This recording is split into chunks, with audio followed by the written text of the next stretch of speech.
Everyone, I think we're just going to give 1 minute. It looks like more people are joining the room.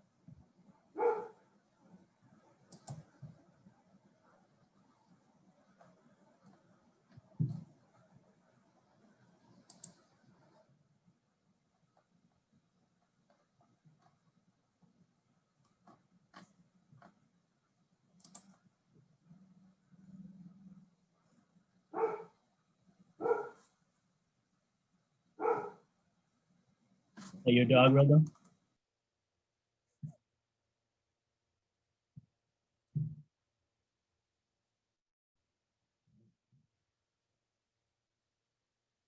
Hi, everyone. My name is Jay London. I'm class of '03. I'm on the St. Mike's Alumni Board, and welcome to the Exploratory panel at the Career Symposium. What we want to do at this panel is introduce you students to some St. Mike's alums who maybe their major ended up doing in their career, who had sort of non-linear paths to where they are now, which is probably pretty normal, for most people anyways.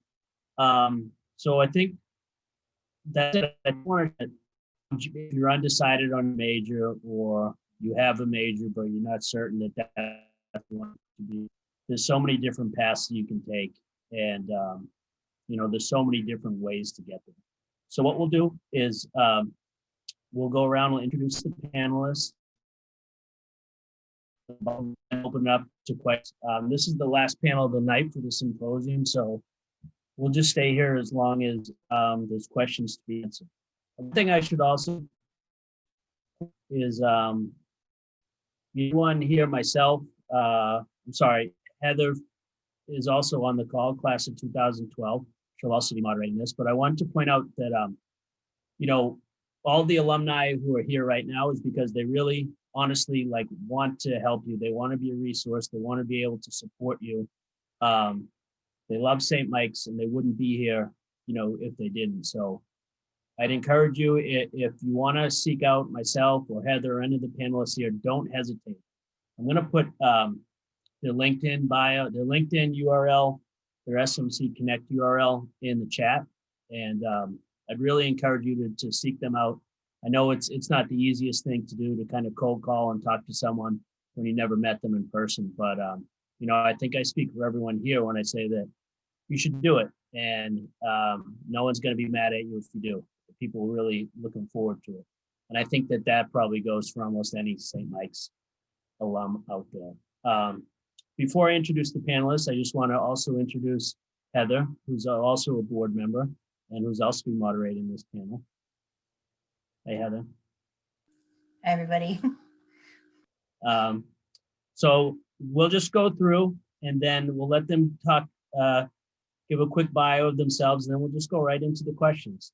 Anyone does have any questions or any thoughts, please put in the chat. We'll be monitoring that. That's the best way to put questions, and then we'll go from there. So with us on this panel is Sarah Drew McKenzie, class of 2002, who's a therapist at Sarah McKenzie, LMHC. She was a psychology major at St. Mike's. Rilda Kissel, 03. She's a program administrator at Harvard University Graduate School of Education. Rilda was a classmate of mine and is a great friend of mine, so I can speak to her personal and professional character. And Laura Seifert, who's class of 10, and is a project manager at Habis Health and You, Village X. Is that right? Yes. Okay. So why don't we start with you, Sarah? Why don't you talk a little bit about what you did at St. Mike's and what you're doing now? So I did major in psychology and I am a therapist now, but there was a winding road that took me there.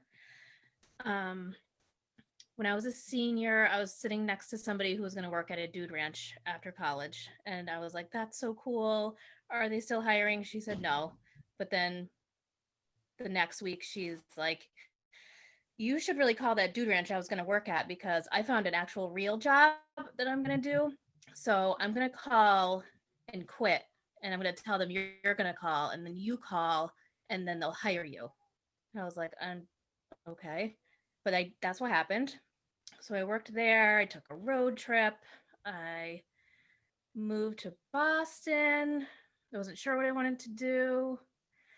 I was a receptionist for a while, and then I was lucky enough to have a really super supportive boss who took me into her office one day and was like, "What do you really want to be doing?" And I, was like, "I don't know, maybe something like what you're doing." She's like, "Sarah, stop. What do you really want to be doing?" So I was like, "I don't know, maybe like a therapist. I've been thinking about that." And she was like, "Okay, then how do we get you there?" So she really supported me in going to grad school and letting me take time off and using vacation and using the printer to print out all my papers, stuff like that. So then I worked at so I went to grad school, worked at a few agencies, then worked at a couple family practices. And in 2019, I opened my own practice. So I was a psychology major. Now I'm a therapist, but it was a different road. I didn't go to grad school until about maybe 8 years after I got my bachelor's, maybe 6. I can't remember. Was a therapist something you thought about being when you were at St. Mike's? I thought about it, but I guess I just didn't realize that was something that I could actually do one day. I thought that was maybe a dream job. But I had some really helpful professors. I don't know if they're still there. Sue Kuntz was my advisor. She was really great. I doubt she's still there. She was, I don't know if she's still alive. And then Dave Landers, who I'm sure some of you know, even if it's not the current students.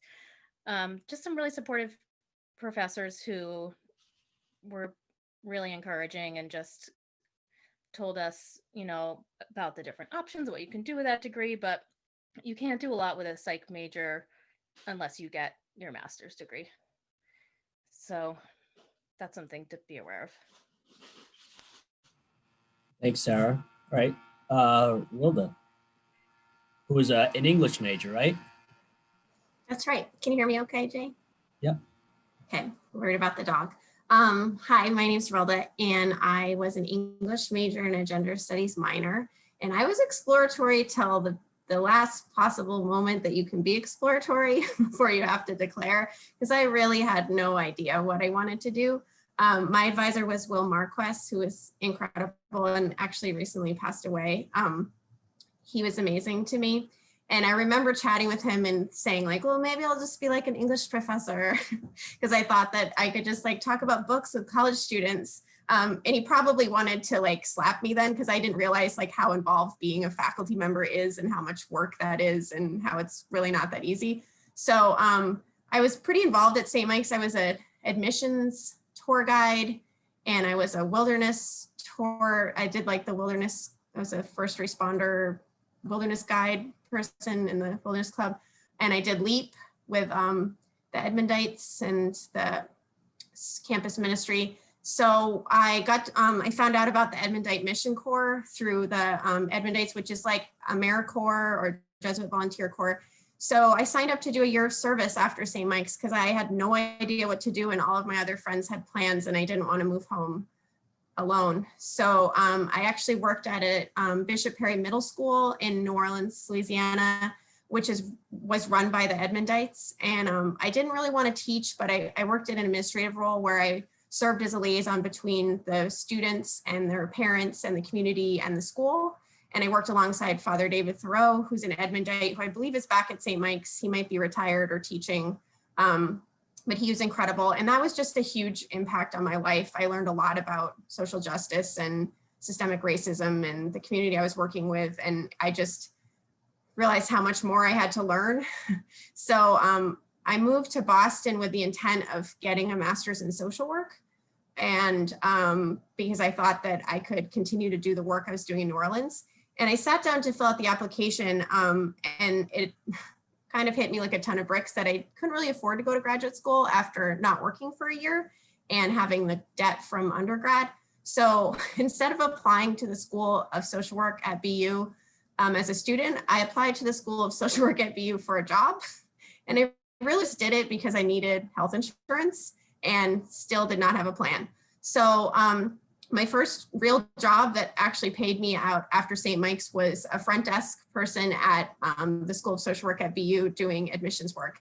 And that's when I kind of figured out that higher ed was a good gig. And I realized it was sort of silly that I didn't think of it before because I was so involved at St. Mike's and I kind of took for granted that it was run by people, and all the things that I loved about St. Mike's, about Move and about this student affairs and all that stuff was, I loved being involved. So why didn't I ever think of that as a job?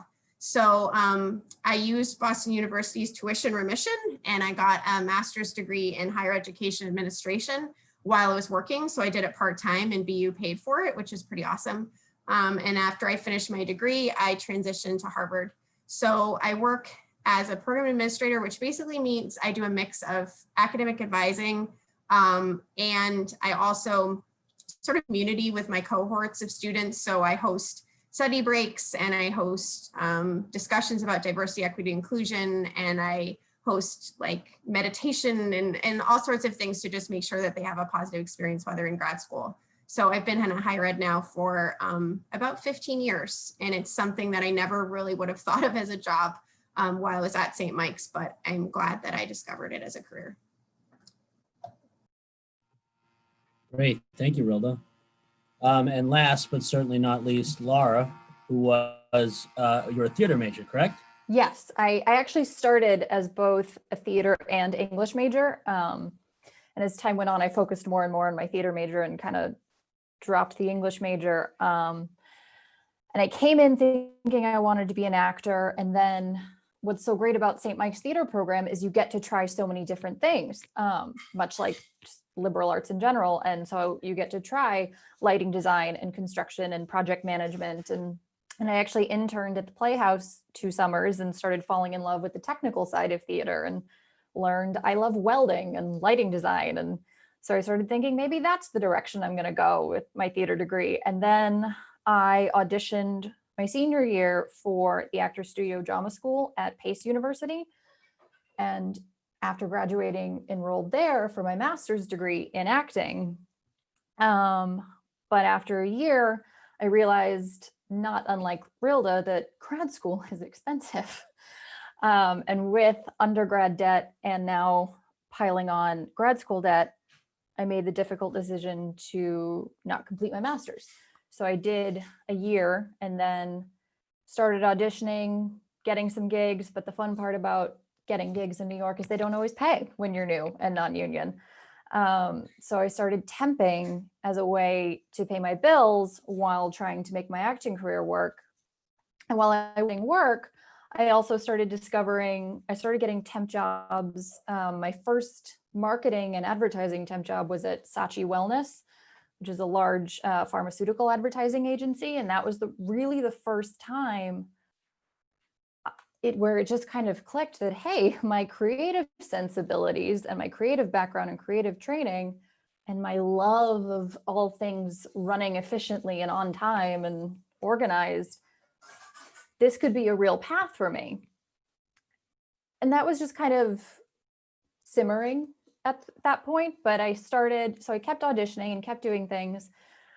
A couple other temp gigs later, more skills, and I actually had an interview for an executive assistant position on the marketing team at HBO. And with my background and my skills, that just seemed like such a perfect gig. It was only a 6-month contract. And over the next 5 years, I actually got to grow a company and learn a ton and form a new career path, because I had found a place where people were really, really excited about what they were doing. They were really, really excited about sharing their knowledge. It was not really a hoarding knowledge environment. It actually reminded me a lot of St. Mike's, where it was people excited to come together, work together, share knowledge, help each other grow. And it was just a wonderful learning environment for a very long time. And I actually became the first design ops associate in all of HBO's history. Unfortunately, during Q1 of this year, COVID hit, positions started getting eliminated. Mine was one of them. But because I had had that background at Saatchi Wellness back in the day, when Havas Health and You, another pharmaceutical advertising agency, was hiring for a project manager, I was able to find a new gig, and I'm very happy with my new team. It's great. Thanks, Laura. I think that that's a really good example of kind of like, you just never know, right? Yeah. 1 minute you could be looking for something and not sure, and then, you know, you fast forward a couple months and you could be working at HBO. And that's the kind of stuff that happens when you put yourself out there and you just keep working, and you just keep being open to trying different things. So I think we'll open up to the questions. We got a few questions that already came in. So again, I'd encourage you to add your questions to the chat. And then if you, again, I'm going to keep saying this, if you want to reach out to anyone here after the fact to learn more, please do. I know that they'll be really willing to, and really happy that you reached out to them to talk. So I'm going to hand it over to Heather, and she'll handle the questions, but keep the questions going in the chat and we'll go from there. Yeah, so I think kind of a great first question that I want to toss out to all of you is what advice you would give someone looking to enter a career field that may not be in the same field that you majored in. Given this is the exploratory panel, I think it's a great first question. Well, I can answer that, or start answering that. So like Laura and maybe Rilda as well, I not sure if she did this, but I also temped, and that was a great way to learn different industries. So temping, if you don't know, is there's an agency that you sign up with and take a typing test, and they place you at different companies whose receptionist or whatever position is out on a maternity leave, or they're in between permanent hires. So you can try out. One place I worked was at a printing company. One was, I don't know exactly what you call it. They did architecture. And one was an apartment complex, which is where I had that really great boss. So she's the one who led me in that direction. So if you're not sure, I would say temping is a great thing to do, and also to just try everything. So if somebody says to you, oh, I have this job opportunity in Florida, do you want to check it out? And like, I don't really know about Florida, just go, just try it. What's the worst that can happen? Yeah, I very much agree with that. Partly because I'm biased because I did it. But I learned so much at these different jobs, and some of them were just one-day things. Someone had called in sick, they needed someone to cover. I got to go work somewhere for a day, and I got to learn about so many different industries. I have temped in advertising and marketing, but I've also temped in luggage design and real estate development and a textile company. All these different atmospheres, all these different industries. I got to learn so much about not just these different industries, but also learning what kind of corporate environment or not so corporate environment, or where I could do my best work. So I think that's also something students should be thinking about when they're exploring their careers and where they want to go, is not just what you want to be doing, but how and where and with whom you want to be doing it. Because a job can be exhausting and brutal and terrible, but if you've got great people around you, it can be one of your favorite places to work, which sounds weird, but it's true. So I think temping is a great resource for that as well. I guess I would just add to sort of not feel limited by what your major was in, and to sort of play what skills came from that major. Like, for example, I remember when I applied to Edmond Mission Corps, there's only a few spots to go to New Orleans, and a lot of people want them. And I really played up like my theology classes because I was going to work, you know, for the Edmondites, and those classes were required. Like I had to take them, but I made sure that it was like in my application that I took those classes, and that I was engaged with the campus community, or the Edmondite community at St. Mike's. And the same for like you know, you have a liberal arts degree. So when you're applying for something, you can kind of tweak your resume to reflect the courses that you took that speak to that job, even if your major as it's defined doesn't necessarily speak to that job. As a liberal arts major or as a liberal arts student, you took a lot of different classes that can be relevant to different careers. And lastly, I would just echo, you know, sort of what Jay has been saying about reaching out to the St. Mike's network. You know, Jay and I both live in the Boston area, and anybody that I meet that went to St. Mike's, I'm probably scared because I'm like, oh, hey, like, where'd you live? Who's your advice? Like, do you want to come over for dinner? Like, what do you need anything? And that's just like, there's something about St. Mike's, and they'll say it to you while you're there, but when you're out, you really get it, that it's just such a unique place, and everybody there just has this weird like-mindedness that the alums, they want to help you. And I've had experience, there's just particularly for me at Harvard, there's a St. Mike's alum who works in HR at the business school. And I know that he single-handedly has gotten a ton of St. Mike's alums jobs at the Harvard Business School. It's like a little little secret that if you're applying for a job at the B school, reach out to this guy. And so I know that there's a lot of networks like that. So really don't be afraid to reach out. And if I have anything in my inbox from a St. Mike's alum, I'm willing to introduce them, give them informational interviews, have them for dinner, you know, that kind of thing. It's real. It's not just, you know, a talking point. Absolutely. I think that everything that all of you have said, it makes complete sense. And I will continue to echo what everyone has been saying about reach out. Alums we're a little crazy. We're like, oh, alums new students want to talk to us. We are happy to tell you what we're doing and find ways to help you and your trajectory. I mean, I have my current job through the connections that I have at St. Mike's. So people are very, very eager to help. Another great question that we got is gap years and how productive a gap year could be when you're looking to change from a new industry or even make the jump to grad school. So what are our thoughts on gap years? I mean, I think they're fantastic, first and foremost. I think they are fantastic. And I think depending on your situation and what you feel comfortable with and what your means are, if you feel like you can sublet your apartment, throw your stuff in storage, and do some traveling in a gap year and have a great experience getting to know the world, getting to know yourself, you learn a lot about your own resilience and your own fortitude while traveling and trying to figure out, oh, I'm stuck in an airport somewhere. What do I do? And do I have time to go check this place out? So I highly encourage, it might not feel productive. It might not look productive on a resume, but the stories you tell coming out of that, the ways you can connect with different people is invaluable. And you have interesting anecdotes to share in interviews or with your new colleagues or at networking events. There's really no downside to having that experience. And then the other thing I would say is networking, obviously, reaching out to people. I'm just going to keep echoing this.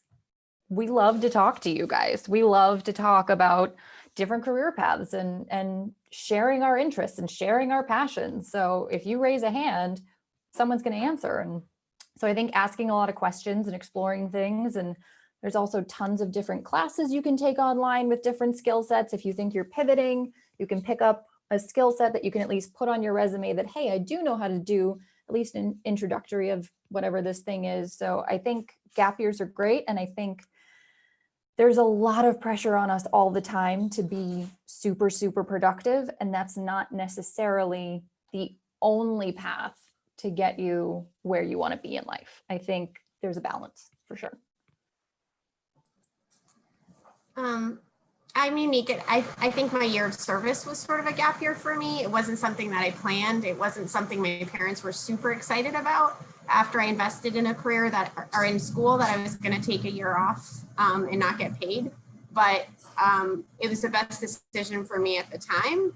And then the part of my story that I left out is that when I came back from New Orleans, I spent about 6 months living at home, which was hard. And I know many of you are cringing out there, but I didn't have a job yet and I hadn't I'd been paid for a year. So I worked at home and I waitressed at the restaurant that I worked at in high school, which was super depressing. I actually also interviewed for a job at St. Mike's in admissions, which I didn't get. No hard feelings, St. Mike's. But in hindsight, it just wasn't meant to be. And the money that I saved by living at home, my parents were very gracious and let me live at home for free. And that's how I was able to move to Boston and pay that first month's rent and the security deposit and all the things. So I would just remind people that, you know, you're sort of taught that your path is A to B, but sometimes it's A to C to D to E. And then you end up where, you know, in the career that you love, and you realize, if I hadn't done this, then I wouldn't have gotten here, and I would have met this person, I would have this. So don't get discouraged if the first job isn't the job, or if you end up at home waitressing with your parents. You know, those sorts of steps, those sort of gaps are sometimes what you need for the next step.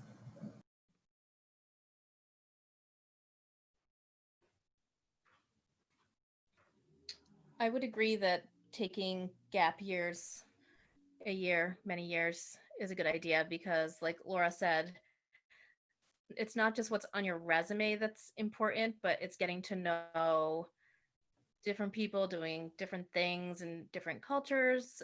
I agree with traveling. That's a great idea. Even living out west for one summer, it felt like a different country. People who are from the Midwest are different than people who are from the East Coast. Believe it or not, very different. Very different lifestyle, very different priorities.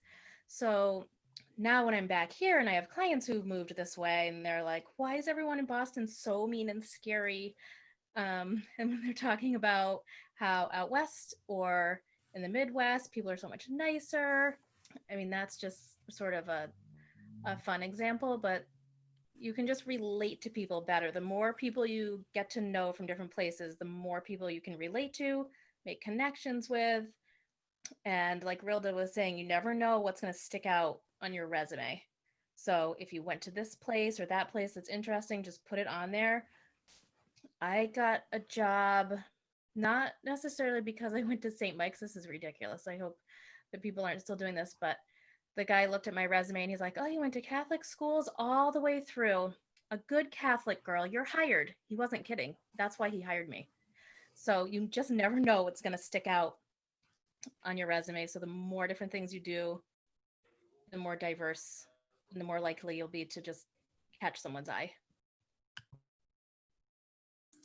Yeah, I think those are all great examples. And I will just add one. I mean, I'm a theater major, and my path has actually been very linear, but I also had that gap year or not. One of the best pieces of advice that I got was people who go to grad school for theater right afterwards tend to be underworked and overtrained, which was just something I really took to heart, and I think can be transferred into many different fields, in that we tend to have so much schooling and not a lot of like what we've been talking about, a sort of real world experience. So that's just something that I have always thought about in considering the gap year and also the grad school conversation too. I would just add is that I think, like, you know, that word productive can mean a lot of different things to, you know, different people.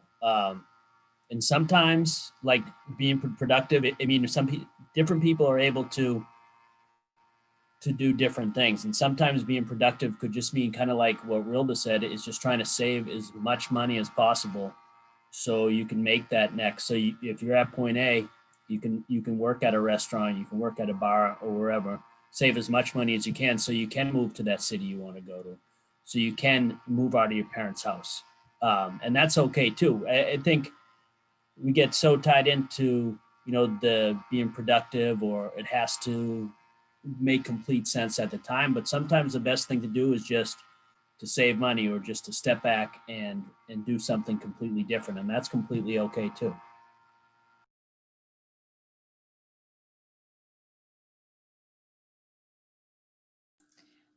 It looks like we've got one more question. We haven't gotten any. If you still have questions, feel free to pop them in the chat. But the last question that we currently have is, are there, about resumes? So making changes are there differences in how you would make your resume when you are changing your job field? Rilda, I think you touched on it a little bit earlier, but how you adapt your resume depending on the job field you're going into or trying to get into. Yeah, absolutely. A theater resume looks very different than a corporate resume. Um, a theater resume says what you did in a show, what the name of the show, maybe who directed it or where it was.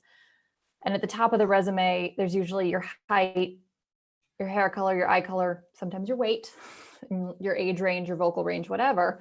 That is, you don't need to put your appearance or your height and your weight on a corporate resume. So that was a big shift, was learning just the different formatting. And then a thing that I actually dealt with a lot was, and I think part of it was just being based in New York, which is a big theater town, obviously.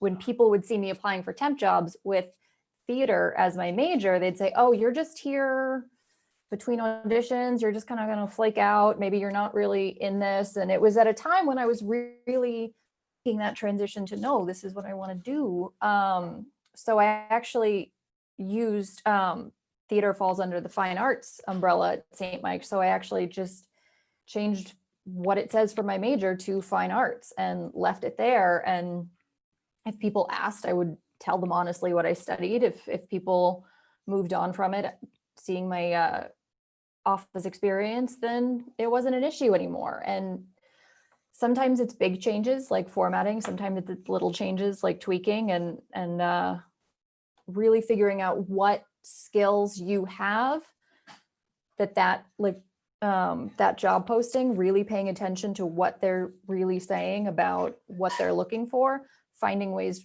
to draw on that from your own experience and tweaking your resume that way.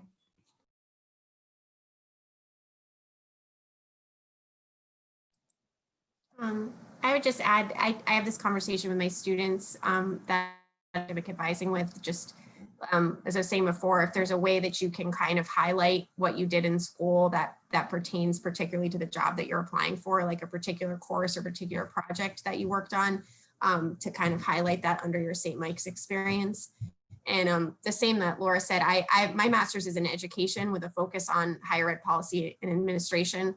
But when I was first applying for jobs, when I finished, if it was in education like nonprofit or if it was an education place, I might leave what the specialization was off and just say like master's in education. And my last thing would be, if you know anyone in the industry that you're applying to have them take a look at your resume, because they kind of have more of a sense. For example, Jay London works in higher ed and is also really great at marketing and writing. So I recently had him look at my resume.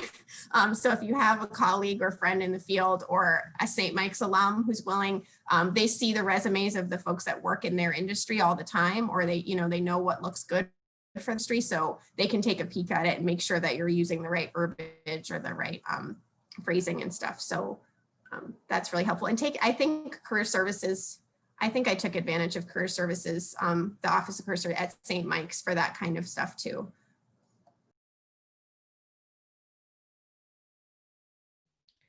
I would agree with all of that. And then I would also just say that maybe the resume shouldn't be as stressed about as it is sometimes, because the way you're really going to get a job a lot of times is because you know someone who works there, or you get in the door a different way, or they see something on your resume that you don't even think matters or is going to stick out. Maybe you studied abroad and they studied abroad in that same town.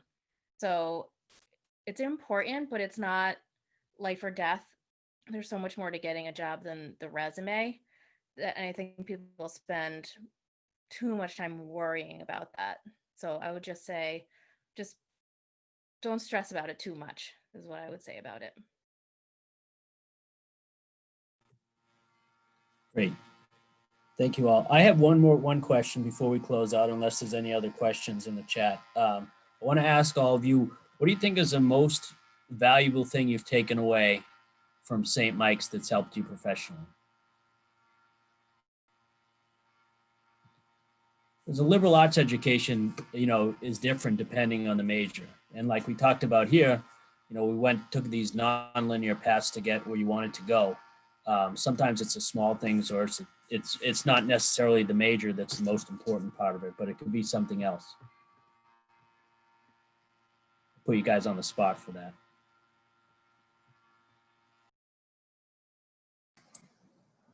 I guess I can go first. I'd say two pieces. One is definitely the relationships. My friends from St. Mike's are still my friends now, and the network from St. Mike's more broadly, I'm still connected with, like, in the higher ed field. If I know someone else that works in higher ed from St. Mike's, we're able to connect and share jobs and that sort of thing. But I guess, and this is going to sound like cheesy and like I'm a saint or something, but I would say, like, just my education at St. Mike's just had a huge impact on social justice and, like, working with Move and being involved with LEAP.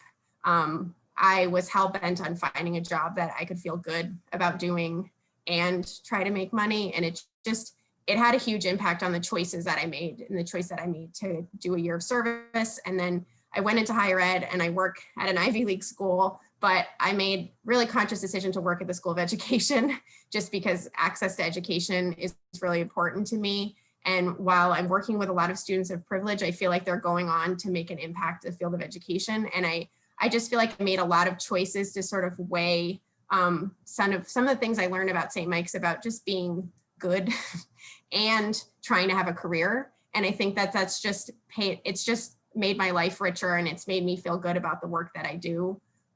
So I don't know if that makes sense, but I just think that if I had gone anywhere else, I might have made different choices about making more money or chasing different things. But the mission of St. Mike's has just really stuck with me. And I think that's just made me a better overall person. So follow that. No, I'm just kidding.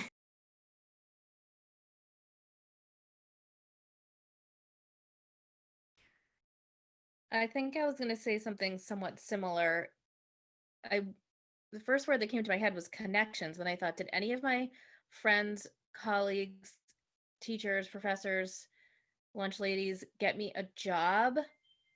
No, none of them did. But I think it's the confidence that you get from all those connections and that work ethic of doing the right thing and just knowing that you have a good education behind you that can give you the confidence. And maybe your friends aren't going to get you a job, but a lot of people I've talked to who've gone to St. Mike's are still in touch with a lot of their friends.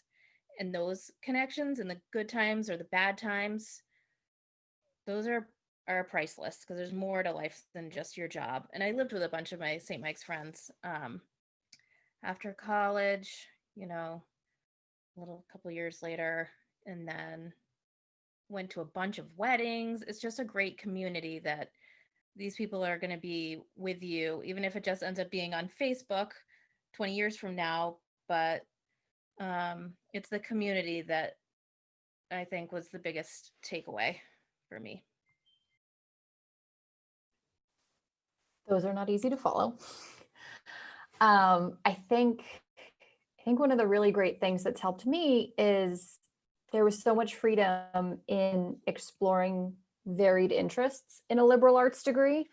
And because there are classes you have to take and you can't just focus on your own major, you get to find different pieces of yourself. You make great friends that way. I have friends who were theater majors and I have friends who weren't. And not unlike Sarah, been to many, many St. Mike's weddings. Many of them were marrying other St. Mike's people. So that's been a really great thing. In fact, Heather here is one of my very closest friends. I was a bridesmaid in her wedding. So that connection is really, really important. And yeah, no one from St. Mike's necessarily directly shaped my career, but there were always people I could turn to if there was something I wanted to mull over or talk about. So having those peers and having my advisor was John Devlin, and I'm still very close with him and his family and still see them and talk to them. And so the St. Mike's community really is, again, sounds cheesy, a community. People who want to talk to you, people who want to share things with you, people who want to take burdens off of you. It's the ability to explore yourself, and it's also the people you find while you're doing it. Those are invaluable pieces of St. Mike's. Great. Thanks, everyone. Unless we have any questions in the chat, I think we're going to wrap it up. But I just still want to say, and I want to just reinforce that, and I hope we're able to show tonight, that if you're really not sure exactly what you want to do, you're not alone, and that's okay. But I also want to reinforce that, that we know how tough it is right now, and we know that being in a Zoom isn't the best way to make a connection to someone. So it doesn't have to be tomorrow or the next day or anything, but if you do have questions, if you are more curious about the career paths or certain jobs, I really hope that, you will reach out if you want to on SMC Connect, on LinkedIn, to any of the panelists here, any of the panelists, the other sessions that you went to, or anyone that you found interesting, or anyone that you even know of who went to St. Mike's, because I can almost guarantee you that they'd be really excited to talk to you.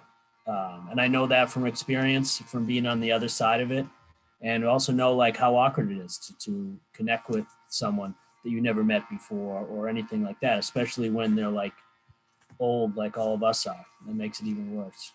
But anyways, so I hope you do that. And I really hope that, you guys are hanging in there. I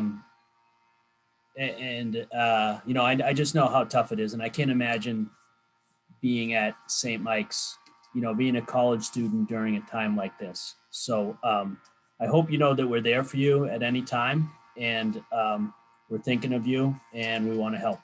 So thank you, Laura, Rilda, Sarah, and Heather. And that's it. Definitely reach out. All right. Thanks, everyone. Thank you. Have a good night. Bye-bye.